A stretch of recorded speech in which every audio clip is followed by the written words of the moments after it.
I'm Ian McIntyre. This is Ted Wyman. I'm from Vancouver. He's from Winnipeg. The team we covered tonight is from St. Louis. They won. The team that lost is San Jose, and we're writing for Canada. And that all makes perfect sense to us. It didn't make much sense, though, Ted, to a lot of people when Ken Hitchcock said yesterday that he was going to change goalies. Brian Elliott had been so good for them.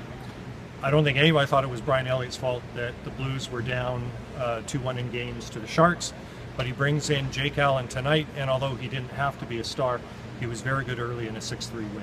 Well, and they were looking for a spark, any kind of spark. They had no goals in 2 games. It just wasn't going well for them, and bringing in Jake Allen obviously was something that he hoped would give them a spark, and it did. And Hitchcock also shuffled up his lines. He changed one of his defensemen. He did some little things to try and get the team going, and they clearly worked. They were a much better team today. They were skating very well. They were finishing their checks. They were doing a lot of the things that they just couldn't do in the previous games, and San Jose didn't handle those adjustments very well. Yeah, the sharpest shark tonight was probably Coach Peter DeBoer, who said in the press conference, quickly grew tired of the theme about the adjustments the Blues had made. He said that Ken Hitchcock will tell you about all the adjustments he made and that they all worked tonight, so hats off to him.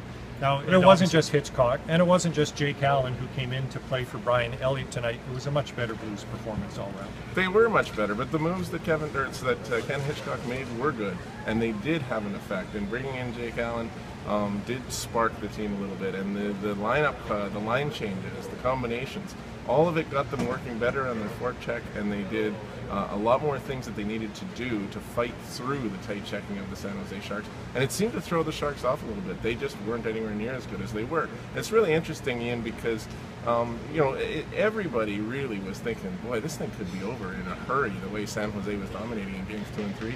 Well, now it's completely different. St. Louis has the home ice advantage back, and they looked very, very solid tonight. Yeah, and a message, common theme in the San Jose dressing room was the old George Costanza, it's not you, it's me.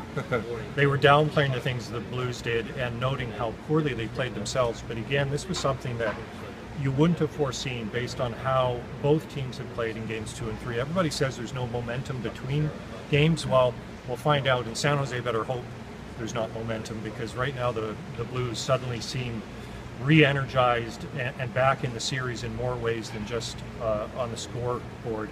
A couple of quick items. David Backes and Robbie Fabry both left tonight's game. Hitchcock offered no specific update, but kind of indicated that they should be okay for Monday and Game 5, and we'll be back. Well, I don't know. Ted's going home. Ken Wiebe is coming in from the bullpen to meet me in St. Louis. But anyways, we'll have more for you from St. Louis.